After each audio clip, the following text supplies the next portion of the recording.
नमस्कार दोस्तों, स्वागत है आप सभी का हमारे चैनल। मैं मोहित अगस्त मुनि दुबे। दोस्तों, बच्चों से ज़्यादा बहुत ज़रूरी है हमारे समाज में मार्गदर्शक के रोल में टीचर्स की भी ज़रूरत है। अच्छे टीचर्स, बुरे टीचर्स कैसे होते हैं, क्या होते हैं, ये सब एक अलग मुद्दा है। पर मेरा ये मानना है कि हर टीचर अपने आप में एक अच्छा टीचर है और वो पूरी कोशिश करता है कि बहुत कुछ दिया जा सके। और टीचर एक गन्ने की तरह होता है और उस गन्ने से जूस निकालना एक विद्यार्थी का काम होता है। यदि विद्यार्थी अच्छा हो और उस गन्ने से जूस निकाल सके तो ऑटोमेटिकली एक टीचर की जो रोल है हमारे इस समाज में वो बहुत महत्वपूर्ण है। और उसी को समझने के लिए, जानने के लिए हम एजुकेटर्स टॉक में अलग अलग टीचरों के भी इंटरव्यू लेते हैं, जिस पर कई बार टीचर्स तैयार होते हैं, कई बार नहीं होते। तो आज इस इंटरव्यू में हमारे साथ AK सर हैं। सर, आपका स्वागत है हमारे चैनल पर। और सौभाग्य की बात होती है कि कोई आपके साथ बात करे, क्योंकि आज के इस बिजी दौर में किसी के पास बात करने का वक्त नहीं है। तो AK सर ने अपना कीमती समय हमें दिया, इसके लिए हम उनके आभारी हैं। क्योंकि बहुत से एजुकेटर्स, बहुत से टीचरों से मैं मिलता हूँ, कई बार वो बात करने से भी मना कर देते हैं। इस मौसम में, इस दौर में सर ने अपना कीमती समय हमें दिया। सर बेसिकली उत्तर प्रदेश से पढ़े हुए हैं। आप सोच रहे होंगे उत्तर प्रदेश से यदि पढ़े हुए तो कौन सा बहुत ज़्यादा खास, लेकिन मैं आपको बता दूं, उत्तर प्रदेश एक ऐसी भूमि है जहां से अच्छे अच्छे विद्वान निकलकर पूरे विश्व भर में उन्होंने अपनी ख्याति को प्रस्तुत किया है। उसी उत्तर प्रदेश से हमारे साथ AK सर भी जुड़े हुए, वहीं से पढ़कर कानपुर जो एक हब माना जाता है, जहां पर तमाम बच्चे कई सालों तक प्रिपरेशंस में लगे रहते हैं और बच्चों की लाइन लगी रहती है वहां पर प्रिपरेशंस के लिए। उस जगह पर तैयारी करते हुए नीट की तैयारी सर ने की थी। कुछ कारणोंवश फैमिली प्रेशर, फैमिली दबाव, कुछ हादसे जीवन में होते हैं जिसकी वजह से हमें अपने कदम पीछे हटाना पड़ता है। ऐसे ही कुछ हादसे AK सर के साथ भी हुए, जिसकी वजह से वो नीट का सफर वहीं छूट गया। लेकिन MSc करने के बाद 2017 से सर ने टीचिंग फील्ड में एंट्री की और बायोलॉजी में अपना पूरा 100% दे रहे हैं। अब सीधे बात करेंगे AK सर से और चाहेंगे सर थोड़ा सा अपना इंट्रोडक्शन दे, कहाँ से, किस गांव से, किस क्षेत्र से, कैसे आप बनारस से बिलोंग करते हैं, वहां से पढ़े, फिर कैसे कानपुर पहुंचे, कानपुर से कैसे आगे निकले, कैसे मुंबई आए, मुंबई में नाला सुपारा कैसे पहुंचे, और यहाँ पर टीचिंग सेक्टर में आपका योगदान किस तरीके से रहा, कब से रहा, कितने बच्चों को अभी तक आप पढ़ा चुके हैं, और बायोलॉजी ही विषय आपने क्यों चुना। पहले तो मैं आपको धन्यवाद देना चाहता हूँ कि आपने अपने मंच के माध्यम से मुझे कुछ बच्चों के बारे में या फिर अपने बारे में बोलने का मौका दिया। जैसा कि आपने बोला कि आपने सबसे पहले अपनी जर्नी कहाँ से स्टार्ट किया, तो मैं बस इतना बताना चाह रहा हूँ कि अगर मैं जर्नी की बात करूँ तो मेरी 10वीं तक की पढ़ाई नॉर्मल गाँव में ही हुई थी। उसके बाद मैं 11th में पढ़ाई करने के लिए बाहर चला गया। उसके बाद मैंने 11th-12th वहाँ से पढ़ाई किया, CBSE बोर्ड के माध्यम से मैंने अपने बुक की पढ़ाई किया। उसके बाद फिर मैंने प्रिपरेशन फेज स्टार्ट किया। तो कुछ दिनों तक मैंने प्रिपरेशन किया और कुछ ऐसे सिचुएशन मेरे साथ आए कि मुझे वो वहीं पे ड्रॉप करना पड़ा। उसके बाद फिर मैंने अपनी पढ़ाई कंटिन्यू BSc, उसके बाद फिर मैंने MSc किया। फिर किसी रीज़न की वजह से मैं एक्चुअली टीचिंग की पर्पज़ से मुंबई नहीं आया था। मैं आया था एक्चुअली, मेरा एक फ्रेंड था, उसको पढ़ाई करना था, उसको एडमिशन चाहिए था कर्नाटका में। मैं उसको एडमिशन कराने के लिए मुंबई आया था। और मुंबई में जब एडमिशन कराने आया था तो मुझे एक फ्रेंड के थ्रू पता चला कि उन्होंने बताया कि आपको एक जगह लेक्चर लेना है, कि आप लेक्चर ले सकते हो। तो मैं कहा कि उसमें कोई दिक्कत नहीं, क्योंकि मैं ऑलरेडी 1 साल वर्क बनारस में कर चुका था टीचिंग के फील्ड में। फिर मैंने यहाँ पे एक दिन लेक्चर लिया। उसके बाद फिर मुझे कर्नाटक जाना पड़ा और जिसकी वजह से मैंने गया वहाँ पे अपने फ्रेंड का एडमिशन कराया। उसके बाद फिर मैं आया मुंबई के बाद मैंने लेक्चर नहीं लिया। उसके बाद मैं फ्रेंड के साथ गाँव चला गया। फिर किसी भी रीज़न की वजह से आया, कुछ ऐसे फैमिली रीज़न थे जिसकी वजह से 10 दिन बाद ही मुझे दोबारा मुंबई आना पड़ा। फिर मैंने यहाँ पे मुंबई के नाला सुपारा जोन में रह के पढ़ाई स्टार्ट कर दी, पढ़ाना बच्चों को स्टार्ट किया। और ज़्यादातर मेरा फोकस रहता था बच्चों को कि बोर्ड पे उतना मैं फोकस न करके ज़्यादातर कॉम्पिटिटिव लेवल पे फोकस करता था, जिसमें कि मैं बच्चों को नीट लेवल के बारे में ज़्यादातर आइडिया देता था कि बच्चों को 11th-12th की पढ़ाई तो कर रहे हैं, साथ में उनका फ्यूचर क्या होना चाहिए। इसकी बेसिस पे मैं, अगर बच्चे 11th-12th की पढ़ाई करते थे तो मेरा ये मानना था कि जो यहाँ पे महाराष्ट्र बोर्ड का सिलेबस है और जो NCERT है लगभग दोनों सेम है, तो क्यों ना हम बच्चों को NCERT कराएं, साथ साथ में महाराष्ट्र भी कवर हो जाएगा। और एनसीईआरटी के साथ साथ बच्चों को हमेशा प्रैक्टिस करने की कोशिश करते थे कि बच्चे हमेशा टेस्ट का प्रिपरेशन करें, एनसीईआरटी लेवल की पढ़ाई करें, एनसीईआरटी के क्वेश्चन को सॉल्व करें, जिससे उनका 12th के बाद अगर नीट का एग्जाम देंगे तो मार्क्स अच्छे आएंगे। अगर मार्क्स अच्छे आते हैं तो उनका अपने अंदर कॉन्फिडेंस बढ़ता है कि नहीं मेरा रिजल्ट और अच्छा होगा, अगर मैंने 1 या 2 ड्रॉप लिया तो हो सकता है कि मेरा अच्छा रैंक आ सकता है। सर जैसा कि आपने बताया कि टीचर बनना नहीं था लेकिन टीचर बन गए। अमूमन लोग कहते हैं कि जिसमें मन नहीं लगता उस काम को नहीं करना चाहिए, तो टीचिंग में मन आपका लग गया सर? हाँ, टीचिंग में यहाँ पे आने के बाद लग गया। पहले तो मेरा कोई प्लानिंग नहीं था कि मुझे टीचर बनना है। टीचर बनना है, पहले क्या प्लानिंग था सर? पहले प्लानिंग ये था कि अगर करना है तो एमबीबीएस करना, उसके बाद कोई बिजनेस करना, डॉक्टरी भी नहीं करना है। डॉक्टरी भी नहीं करना, बस सिर्फ एमबीबीएस निकाल के बिजनेस करना है। तो बिजनेस तो सर अभी भी कर सकते हैं। बिजनेस तो अभी भी कर सकते हैं, वो तो कहीं ना कहीं माइंड में है ही वो सब चीजों को। लेकिन ये जो फेज होता है चीजों का कि नहीं आगे चल के करना क्या है, 10th के बाद मेरे घर वालों ने डिसाइड किया कि तुम्हारे भाई मेडिकल फील्ड से पढ़ाई करते हैं, तुम ऐसा करो, तुम इंजीनियरिंग की पढ़ाई कर लो। तो मैंने बोला कि मैं इंजीनियरिंग की पढ़ाई तो नहीं, मैं मैथ से, अगर वहाँ पे क्या होता है यूपी में आप तो पीसीएम ले सकते हैं या तो पीसीबी ले सकते हैं। तो घर वाले ने डिसीजन दिया कि आप पीसीएम ले लो, मैथ से पढ़ाई करो। भाई ने बायोलॉजी से पढ़ाई किया है, तो मैंने बोला मैथ से पढ़ाई कर सकता हूँ लेकिन मैं बीटेक नहीं करूंगा। तो घर वाले ऑप्शन रखे बीटेक नहीं करेगा तो फिर क्या करेगा, क्योंकि ज्यादातर फोकस ये होता है पहले के टाइम पे, आज के अगर 10 साल पहले अगर आप देखो तो मैथ से पढ़ना मतलब बीटेक करना, उसके अलावा कोई डायरेक्शन मुझे समझ में नहीं आ रहा था। घर वालों ने पूछा तो मैंने बोला कि बीटेक नहीं करूंगा। तो बोले फिर मेडिकल की पढ़ाई कर सकते हो, मैंने बोला कर सकता हूँ। उसके बाद उन्होंने मुझे घर से बाहर कर दिया, घर से बाहर इन द सेंस पढ़ाई करने के लिए। ओके सर, यूपी और मुंबई लोग सपनों का शहर कहते हैं इसे, और वही सपने पूरे करने के लिए न जाने हमारे कितने सारे यूपी के भाई बंधु यहाँ मुंबई आते हैं, यहाँ रहते हैं। आपको क्या फर्क दिखता है सर एजुकेशन पर्पज से? अगर मैं बात करूं कितना अंतर आता है अगर यहाँ की बात करें और वहाँ की बात करें? एजुकेशन पर्पज की अगर मैं देखूं सर तो मुझे लगता है कि यूपी में कहीं ज्यादा अच्छा है। बच्चे वहाँ पे फुली फोकस रहते हैं कि नहीं मुझे 12th के बाद किसी फील्ड में अपने आप को तैयार करना है, प्रिपरेशन करना है, चाहे जेई हो, चाहे नीट हो, या फिर अदर सेक्टर में, वो लोग पूरी फोकस करते हैं। लेकिन मैंने मुंबई में जो ऑब्जर्व किया है, जैसे बच्चे 10th पास करते हैं या फिर 12th पास करते हैं तो उनको नीड हो जाती है जॉब की। अब वो रीजन क्या, उनका फैमिली रीजन हो या फिर उनका पर्सनल रीजन हो, मुझे उसके बारे में तो आइडिया नहीं है। लेकिन वो लोग जब उस फील्ड में आ जाते हैं, 2-4 महीने जब जॉब करते हैं ना, तो उनको पैसे की थोड़ी सी लालच हो जाती है, पैसे दिखने लगते हैं, जिसकी वजह से उनका पढ़ाई की तरफ डायरेक्शन ना होके वो जॉब की तरफ सोचने लगते हैं। और मैंने ये चीज जब यूपी में देखा तो यूपी के बच्चे फुल्ली फोकस रहते हैं अपनी स्टडी फोकस रहते हैं, जिससे वो लोग कोई ना कोई अपना अचीवमेंट निकाल लेते हैं। तो नाला सोपारा की स्पेशली मैं बात करूंगा सर, यहाँ के बच्चों को जब आप देखते हैं क्या लगता है सर?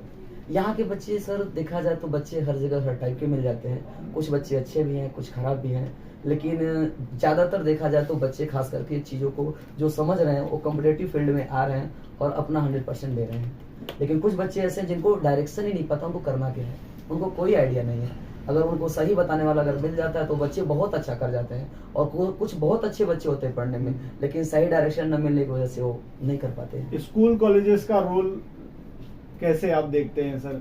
जब भी बच्चा अगर 10th स्टैंडर्ड में है और आगे उसे जाना है तो स्कूल कॉलेज का रोल कितना इम्पोर्टेंट है? और नाला सोपारा के स्कूल कॉलेज को लेकर अगर आप कुछ कहना चाहें कि किस तरीके से वो चल रहे हैं, या क्या बेटर वो कर सकते हैं, और किस तरीके से बच्चों की हेल्प कर सकते हैं ताकि वो अच्छा कंपटीशन आगे जाके दे सके? एक्चुअली सर ये चीज तो मैंने यहाँ पे ऑब्जर्व किया मुंबई में आने के बाद कि यहाँ के स्कूल और कॉलेज में, इस स्कूल लाइफ को तो बात नहीं कर सकता हूँ, लेकिन कॉलेज में मैं भी 1-2 जगह गया हूँ। वहाँ पे मैंने एक चीज ऑब्जर्व किया है कि लेक्चर चल रहे हैं, बच्चा पढ़ रहा है, टीचर लेक्चर लिया, बच्चा पढ़े ना पढ़े कोई फर्क नहीं पड़ता, और वही माइंड से स्टूडेंट का भी होता है कि टीचर पढ़ा रहा है, निकल जाते हैं क्लास से, गर्ल्स बॉयज एक साथ बैठे हो, उनका पर्सनल कोई भी रीजन हो सकता है। लेकिन ये चीजें मैंने अपने स्कूल लाइफ में कभी नहीं देखी है, और ना ही मैंने यूपी में ये चीज कहीं ऑब्जर्व किया है। लेकिन महाराष्ट्र में मुझे ये चीज दिखता है कि टीचर ना तो फोकस करते हैं कॉलेज में, और ना बच्चे वहाँ पे पढ़ना चाह रहे हैं। क्या माइंडसेट बन चुका है कि नहीं कॉलेज में पढ़ाई नहीं होती है, कॉलेज में बस टाइम पास करने के लिए लोग सोच सकते आते होंगे। बायोलॉजी सर आपने क्यों चुना सर? अगर आप साइंस बैकग्राउंड से थे तो फिजिक्स भी था। फिजिक्स सर वो क्या है कि एक्चुअली मैथ का प्रॉब्लम है, मैथ नहीं आता था तो फिजिक्स थोड़ा सा पहले से कम। केमिस्ट्री तो था सर? केमिस्ट्री था, लेकिन बायोलॉजी एक ऐसा सब्जेक्ट बना जो कहीं ना कहीं ज्यादा इंटरेस्टेड हो गया। अब बायोलॉजी की समस्या आती है सर, खास करके जैसे 10th स्टैंडर्ड में जो हिंदी मीडियम के बच्चे उठकर आते हैं सर, तो उनके लिए आप क्या कहना चाहेंगे कि सर किस तरीके से प्रिपरेशन होनी चाहिए? या जो इंग्लिश मीडियम का ही बच्चा है, नाला सोपारा की इंग्लिश मीडियम की भी स्कूल हिंदी मीडियम और बराबर ही होते हैं लगभग। तो ऐसे बच्चे जो वहां पर पहुंच रहे हैं उनको किस तरीके से बायोलॉजी को 11th स्टैंडर्ड से आगे बढ़ाना चाहिए? सर अगर बात किया जाए 10th स्टैंडर्ड से जब 11th स्टैंडर्ड में आते हैं तो बायोलॉजी एक ऐसा सब्जेक्ट है जिसमें टर्मिनोलॉजी बहुत मिलते हैं। हाँ, वो टर्मिनोलॉजी अगर बच्चा सीखता है और समझता है और उसको समझाने वाला अगर अच्छा बंदा है तो बच्चे कहीं ना कहीं सीखने की कोशिश करते हैं। जैसे सर कोई एक टर्मिनोलॉजी अगर आप यहाँ पर समझा सके सिंपल भाषा में, किसी भी एक कॉन्सेप्ट को छोटा सा जो एक मिनट का हो, कोई भी एक सिंपल सी बात है। हाँ। जैसे सर मैं एक बात करूँ कि बायोलॉजी हाँ, बायोलॉजी एक वर्ड है। हाँ। सबसे पहले बच्चों को माइंड में आता है कि हम बायोलॉजी पढ़ रहे हैं, बराबर। लेकिन बायोलॉजी का मतलब क्या होता है उसको नहीं पता। हिंदी मीडियम का बच्चा बस इतना बोलता है जीव विज्ञान, जीव विज्ञान, लेकिन उसका मतलब होना चाहिए। तो बिल्कुल। बायोलॉजी की ओरिजिन ग्रीक से हुआ है। हाँ, इसका मतलब बायो का मतलब लाइफ होता है और लॉजी मीन्स क्या होता है? स्टडी। स्टडी। अगर बच्चों को ये समझ में आ गया कि बायो मतलब लाइफ और लॉजी मीन्स स्टडी, तो जहाँ लाइफ की स्टडी की जाती है उसे बायोलॉजी बोलते हैं। बायोलॉजी। तो कहीं ना कहीं बच्चे को ये बात तो पता होना चाहिए ना कि बायो का मतलब क्या होता है, लॉजी का मतलब क्या होता है, फिर वो तो बताएगा ना कि बायोलॉजी का मतलब क्या होता है। मतलब हर एक जो वर्ड बायोलॉजी में दिया है उसके पीछे एक टर्मिनोलॉजी है टर्मिनोलॉजी और उस टर्मिनोलॉजी को हमें समझने की कोशिश करनी चाहिए बायोलॉजी में। जी सर। और सर जैसे जिनकी इंग्लिश कमजोर है तो कई सारे वर्ड्स ऐसे आते हाँ, हैं। जिसकी इंग्लिश कमजोर है उन बच्चों को थोड़ा सा दिक्कत होता है। सबसे बड़ी दिक्कत तो जो हिंदी मीडियम से इंग्लिश मीडियम में आते हैं, एक तो उनको इंग्लिश का प्रॉब्लम होता है कि हिंदी को इंग्लिश में कन्वर्ट करना ही नहीं समझ पाते हैं। हाँ। तो फिर वो टर्मिनोलॉजी कैसे सीखेंगे? बिल्कुल। और मैंने ज्यादातर टीचर को ये देखा है कि वो ग्रीक वर्ड को जब इंग्लिश में कन्वर्ट करते हैं तो इंग्लिश में बता के रह जाते हैं। अब एक हिंदी मीडियम वाला बच्चा या नॉर्मल जो इंग्लिश की पढ़ाई करता है उसको नहीं पता चल पाता कि टीचर बोलना क्या चाहता है। कम से कम जो टर्मिनोलॉजी ग्रीक में हो आप उसको इंग्लिश में बताते हो तो उसको आपको एक्सप्लेन करना चाहिए कि उसका हिंदी मतलब क्या होता है, क्योंकि ज्यादातर बच्चे हिंदी मीडियम से या फिर हमारे इंडिया में ज्यादातर लोग तो हिंदी समझते हैं। हिंदी समझते तो मुझे हैं। अपने नॉर्मल लैंग्वेज में बताना चाहिए चीजों को। और अमूमन ये देखा नहीं जाता है सर, नॉर्मली बता दिया जाता है ऐसे इंग्लिश को ज्यादा प्रमोट करना है और 11th में आने के बाद हमारा भी एक माइंडसेट होता है कि नहीं अब तो सब इंग्लिश में आ जाएगा और इंग्लिश ही ज्यादा पढ़ना है, हिंदी को साइड में कर दो। बच्चे हिंदी सब्जेक्ट भी नहीं लेते हैं तो कहीं ना कहीं वो मिस आउट होता है। आप सर लगभग 2017 से अगर पढ़ा रहे हैं तो काफी सारे बच्चों को आपने पढ़ाया होगा। जी सर। कोई एक ऐसा इंसिडेंस कि बच्चों में ये मतलब अगर 60 बच्चे क्लास में बैठे हैं तो मेजॉरिटी ऑफ बच्चे किस तरीके के होते हैं? मेजॉरिटी ऑफ बच्चे देखा जाए तो सर कुछ बच्चे हर जगह का मुझे तो यही समझ में आता है कि अगर 100 बच्चे क्लास में बैठे हैं तो रिजल्ट तो 25% ही होता है और फिर अगर देखा जाए तो वर्क करने वाले बच्चे 50% होते हैं। बाकी कुछ बच्चे ऐसे होते हैं कि जो फॉर्मेलिटी करते नहीं करना है, फैमिली प्रेशर की वजह से कहते मेरा मन तो नहीं है लेकिन फैमिली वालों के बोलने की वजह से करना पड़ रहा है। तो अब जैसे 100 बच्चे बैठे हैं सर, तो टीचर के ऊपर तो ये दबाव होता है कि सभी का अच्छा रिजल्ट आए। सर टीचर संभव है सर ये? टीचर तो हमेशा हर बच्चे को 100% देने की कोशिश करता है और हर तरीके से समझाने की कोशिश करता है। अब बच्चों का है कि वो कितना % उसको ले सकते हैं चीजों को। सर नाला सोपारा या मुंबई की अगर बात की जाए तो कॉम्पिटिटिव एग्जाम्स को लेकर माहौल बहुत कम है, इसके पीछे की क्या वजह है सर? यहाँ पे सर मुझे ये लगता है कि ज्यादातर लोग जॉब करने वाले हैं और जॉब करने वाले तो अपने बच्चे को लेके यहाँ पे रहते हैं, तो कहीं ना कहीं जॉब कर रहे हैं तो उनको उस माहौल से वो नहीं गुजरे हैं जो कम्पिटिटिव लेवल होता है। मैंने मैक्सिमम पेरेंट्स से जब मिला और बातचीत किया तो उनको तो ये भी नहीं पता है बेचारों को कि नीट और जेईई क्या होता है, तो फिर बच्चों को अपने क्या गाइड करेंगे। बस ये बच्चे को बोलते हैं पेरेंट्स की मुझे तो नहीं आइडिया है, तुमको जो करना है करो, मुझे तुम्हें जितना पैसा चाहिए मैं दूंगा। ये मैंने चीज़ ऑब्जर्व किया है। पेरेंट को नहीं आइडिया होता, फिर वो टीचर के थ्रू या किसी के थ्रू जो उनके रिलेटिव होते हैं या फिर जो टीचर उनके जान पहचान में होते हैं सबसे पूछते हैं, जो जैसा गाइड करते हैं उस फील्ड में चले जाते हैं। जो पेरेंट्स ये वीडियो देख रहे हैं सर, हम देखते हैं कि प्रेशर होता है, पेरेंट्स कहते हैं कि कोई प्रेशर नहीं है, तुम पढ़ो अपने हिसाब से, हर एक चीज कई बार ये बोलते हैं, लेकिन क्या वास्तविकता यही है सर कि प्रेशर नहीं है और बोल देना ही सिर्फ काफी होता है कि हाँ बोल दिया जाओ बेटा पढ़ो, कोई टेंशन लेने की जरूरत नहीं, मैं तुम्हारे साथ खड़ा हूँ? क्या ये शब्द बहुत है? नहीं सर, ये पेरेंट्स तो बच्चे को बोल सकते हैं नॉर्मल लैंग्वेज साहस देते हैं। हाँ। बाकी करना तो मेहनत बच्चे को होता है और बच्चे को ऊपर प्रेशर तो रहता ही है, प्रेशर करना रहता है। है। अगर वो 12th पास करके अगर पहला ड्रॉप लेता है उसके अंदर कॉन्फिडेंस रहता है मुझे अच्छा करना है, अच्छा करना है। लेकिन जैसे वो 1-2 बार रिपीट करते हैं ना तो माइंड में एक अलग लेवल का प्रेशर चलता है कि नहीं होगा तब क्या होगा, इतना पढ़ाई कर रहा हूँ, इस साल नहीं हुआ, मेरे इतने कम मार्क्स थे, 300 मार्क्स हैं तो 600 मार्क्स कैसे होगा, इन सब चीजों का प्रेशर तो उनके माइंड में रहता है। आप बायोलॉजी के टीचर है सर और आप ये बखूबी जान रहे होंगे कि चाहे लड़का हो चाहे लड़की हो, एक इंटरनल हार्मोन होता है सर, जी सर। और वो एक उम्र के साथ बढ़ता है सर। और वो हार्मोन डिस्ट्रैक्शन जरूर क्रिएट करता है सर। जी सर, वो तो हार्मोन्स का तो देखा जाए तो एक उम्र के साथ सबके साथ होता है। तो उनसे कैसे बचना चाहिए? उनसे सर? बचने का रीजन ये है सर कि अवॉइड करना चाहिए चीज़ों को। अगर उनके माइंड में है कि नहीं मुझे आगे कुछ करना है, ये सब चीज़ें हैं कि सर नेगेटिव चीज़ जो होती है, जो गंदी चीज़ होती है, लोगों को अच्छा ही लगता है कि नहीं वो अच्छा ही है, लेकिन कहीं ना कहीं वो कैरियर बनाने वाला नहीं है। तो उन सब चीज़ों को समझना चाहिए, चीज़ों को अवॉइड करना चाहिए कि नहीं अगर फ्यूचर अपना आगे कहीं हम अच्छी जगह पहुंच जाएंगे तो वहाँ पे सब चीज़ें तो फिर नॉर्मल हो जाती हैं। सर अमूमन हम देखते हैं कि बायोलॉजी एक ऐसा सब्जेक्ट है जिसे स्कूल लाइफ में पढ़ाने से टीचर्स कतराते हैं, कई टॉपिक्स स्किप हो जाते हैं, कई बातें ओपनली बात नहीं हो पाती ये है। बात तो मैं बोलना चाहूंगा यहाँ तो सर, कई सारी मूवी के थ्रू या फिर हाँ। हमारे बुक के थ्रू ये बताया के जाता थ्रू है कि बताया बच्चों जाता को जो नॉर्मल जो लोगों को जो टॉपिक लोग स्किप कर देते हैं, खास करके उस चैप्टर का नाम रिप्रोडक्शन होता है, हाँ। उनको लगता है कि 9th-10th बच्चों को क्या बताएं, लेकिन हमारी बुक भी ये बताती है कि छोटे बच्चों को या फिर जो स्कूल के बच्चे होते हैं उनको सेक्स एजुकेशन के बारे में स्कूल लाइफ में ही बताना चाहिए। ये कहीं ना कहीं आपको मूवी के थ्रू या फिर कहीं ना कहीं हाल ही मूवी आ रही है हाँ, बहुत तो सारी। कहीं ना कहीं सुनने को मिला है। और ज्यादातर टीचर बोलते हैं नहीं इसको आगे पढ़ोगे आप, तो कहीं ना कहीं हमारे बॉडी का पार्ट है, तो उसमें क्या मुझे तो नहीं लगता कि उसमें शर्माने वाली बात है। सर करियर को लेकर आपका क्या कहना है? अच्छा करियर क्या है? ये तो डिपेंड करता है सर कि बच्चा किस फील्ड में जा रहा है। अगर मेडिकल फील्ड में है तो फिर प्रिपरेशन करें, और मेडिकल का जैसे नीट का एग्जाम क्रैक करते हैं तो फिर कुछ बच्चों को एमबीबीएस मिलता है, कुछ को बीडीएस मिलता है, कुछ को बीएमएस मिलता है। तो हर फील्ड में कहीं ना कहीं कैरियर है। अगर आप अच्छे डॉक्टर, अगर डॉक्टर बन गए उसमें भी अगर आप अच्छे डॉक्टर हो तो कैरियर तो है हर फील्ड में सर। सर अच्छी डिग्री जरूरी है? नहीं सर, डिग्री जरूरी नहीं होती। मेरा खुद का मानना है कि अगर टीचिंग फील्ड की बात किया जाए तो डिग्री नहीं कि नहीं आप एमबीबीएस की हो तभी आप एक एमबीबीएस की या नीट की प्रिपरेशन करने वाले बच्चों को आप पढ़ा सकते हो, मेरा तो मानना नहीं है। क्योंकि मुझे लगता है कि आता तो सबको है, लेकिन बच्चों को समझाना, बच्चों को बताना, आपकी बातों को नॉर्मल तरीके से बच्चा कैसे समझ सकता है, वो किसी किसी के अंदर मुझे लगता है ऐसा होता है। सर भविष्य में बायोलॉजी को लेकर कुछ बड़ा आपके दिमाग में चल रहा हो, क्योंकि अच्छा सब्जेक्ट को आप समझते हैं, उस तरीके से डिलीवर करते हैं, तो कुछ अपना हो इस तरीके से, आपके भी नाम से एक किताब छपे? हाँ सर, उस पे तो मेरी थिंकिंग है, वो सब चीजें काम चल रही हैं, क्योंकि है अपना खुद का कुछ न कुछ तो करना ही है इन सब फील्ड में, टीचिंग के फील्ड में। क्योंकि पहले प्लानिंग नहीं था टीचिंग करने का, लेकिन अब प्लानिंग है तो फिर वो टीचिंग को आगे तो करना ही है। हाँ। सर मजा आता है टीचिंग में? सर पहले तो शुरुआत में जब ज्वाइन किया था तो फिर लगता था कि कहाँ आगे कैसे आगे, लेकिन जब बच्चों को देखता हूँ, जब उनके रिजल्ट को देखता हूँ तो फिर लगता है कि नहीं बहुत अच्छा है।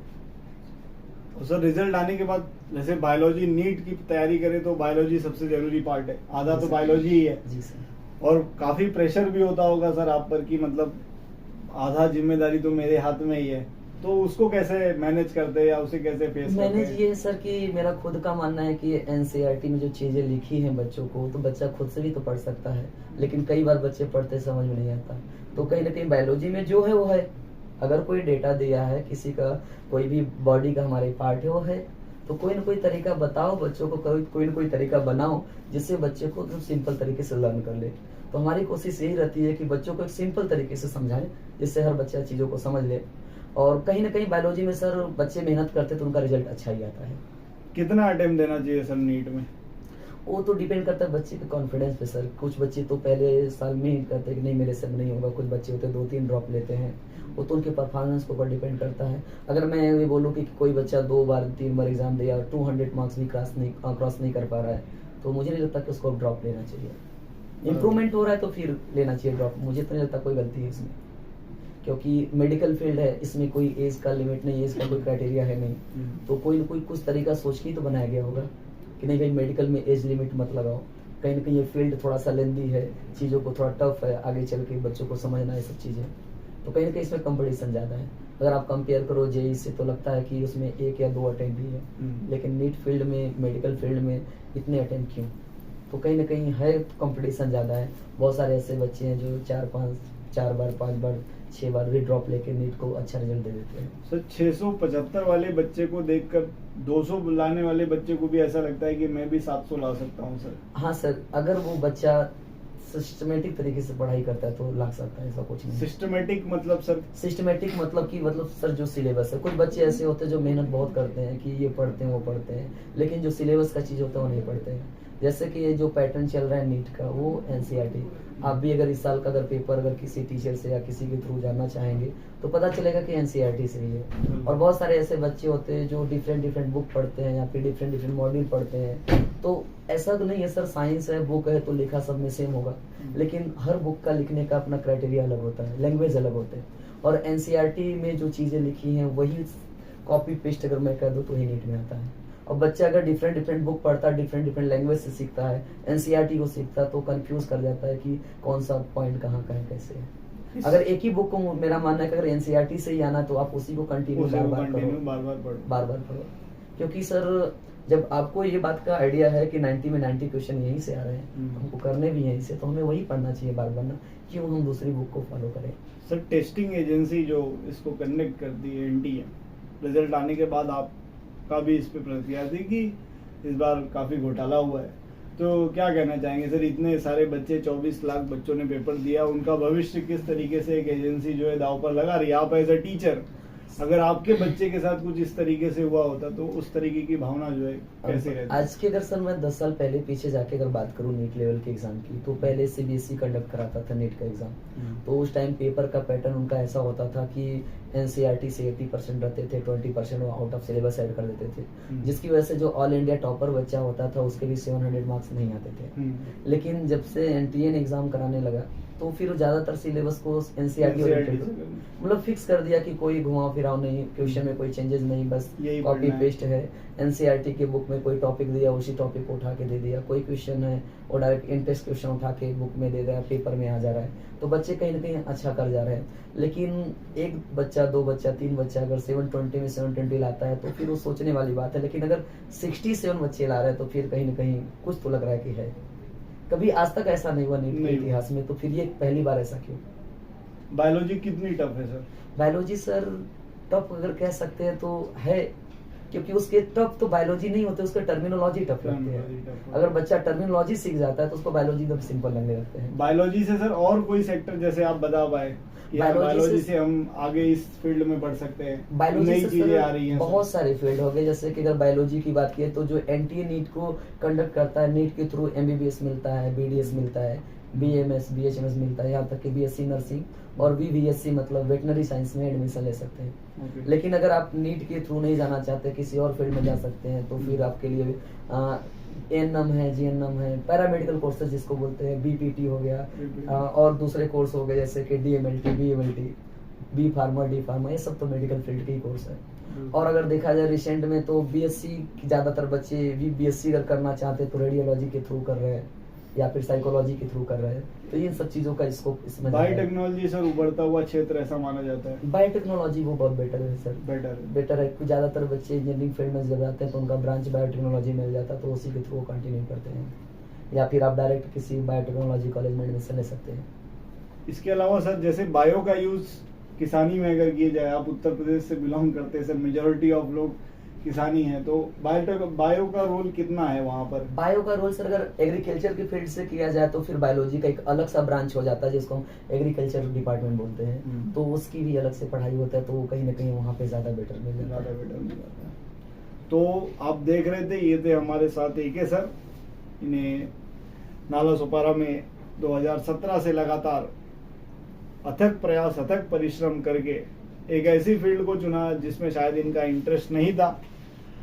फैमिली का एक प्रेशर था कि इंजीनियर बनना है, लेकिन उसके बावजूद सर ने एक अपना क्षेत्र चुना, उसमें मेहनत किया, उसमें परिश्रम किया, उसमें कुछ चीज़ों की वजह से सफल नहीं हो पाए। उसके बाद एक फील्ड चूज की जो कि टीचिंग की थी, और आज अब उसमें काफ़ी सक्सेसफुल है और एक बेहतरीन टीचर के रूप में बायोलॉजी पढ़ाने वाले टीचरों में से एक हैं। और एक सर से बात करके ये समझ में आया कि बायोलॉजी जो है टर्मिनोलॉजी का खेल है, और यदि आप टर्मिनोलॉजी को पकड़ ले जाते हैं तो बायोलॉजी आपकी है, बायोलॉजी आपकी बढ़िया हो सकती है। एक सर लास्ट मैसेज इसमें आप क्या देना चाहेंगे पेरेंट्स और बच्चे दोनों को, जो मुंबई के हैं या जो अदर भी है, जो कॉम्पिटिटिव एग्जाम दे रहे हैं? पेरेंट्स और बच्चों को कॉम्पिटिटिव एग्जाम को लेकर कैसे होना चाहिए सर? अगर मैं इस कॉम्पिटिटिव लेवल की बात करूं तो सर पेरेंट्स को या फिर स्टूडेंट को मेनली फोकस करना चाहिए 10th से ही। 10th कंप्लीट हुआ उसके बाद वो 11th क्लास में जब जानते हैं तो ही उनको डिसाइड करना चाहिए कि उनको किस फील्ड में जाना है। अगर मेडिकल फील्ड में जाना है तो उनको कंटिन्यू एनसीईआरटी भी फोकस करना चाहिए और ऐसे क्लासेस में ऐसे इंस्टीट्यूट में पढ़ना चाहिए जहाँ पे उस ओरिएंटेड पढ़ाई होती है। बिल्कुल। आप अगर इस लोकल एरिया में हैं तो आपको आइडिया होगा कि कहीं कहीं बहुत लोग बड़ी बड़ी बातें बोलते हैं, ये कराते हैं वो कराते हैं ऐसे पढ़ाते हैं, तो कहीं ना कहीं बच्चों को कंफ्यूज करते हैं और पेरेंट्स को कोई आइडिया नहीं होता है। अगर वो एनसीईआरटी ओरिएंटेड या सिलेबस के ओरिएंटेड, नीट या जेईई की ओरिएंटेड पढ़ाई हो रही है तब तो बच्चों को कंटिन्यू करना नहीं चाहिए, नहीं तो मुझे नहीं लगता कि फिर बच्चों को कंटिन्यू करना चाहिए। कुछ बच्चे ऐसे होते हैं जो कर सकते हैं लेकिन सही डायरेक्शन ना मिलने की वजह से उस लेवल तक नहीं पहुंच पाते। तो ये थे हमारे साथ एके सर, किंग ऑफ बायोलॉजी, और लगातार सर कई क्लासेसों में, जिसमें सबसे ज्यादा इन्फिनिटी क्लासेस आप देख रहे हैं, सर उस टी शर्ट के साथ है और एक लंबा समय उन्होंने यहाँ पर दिया है। कई सारे बच्चे उनके अच्छा रिजल्ट गेन किए हैं, 360 में से अच्छे मार्क्स स्कोर किए हैं उनके सब्जेक्ट में, और अच्छे परिश्रम के साथ एमबीबीएस उन्होंने हासिल किया है।